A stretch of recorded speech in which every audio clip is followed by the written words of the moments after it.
Tanong lang po, attorney. Dapat po ba talagang magbayad ng 500 piso ang bawat magrereklamo sa barangay? Dito po sa amin may bayad daw para raw mabawasan ang mga nagrereklamo. Legal po ba yon? Actually, depende yan kung may ordinansa ang barangay. Yung tinatawag na lupon, I believe may mga lupon na gubayad ng 100 pesos, may 200 pesos, may 300 pesos, may 500 pesos.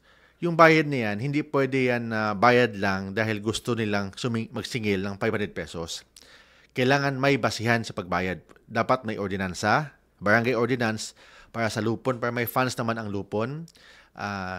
Then, second, kailangan yung ordinansa na yan, kailangan may parang tinanong ang mga kabarangay kung payag ba sila sa ordinansa na yan.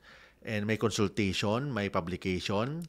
Kasi ang hindi naman basta-basta na maningil ang barangay. Then lastly, kailangan yung pag maningil ang barangay, kailangan may proper government receipt.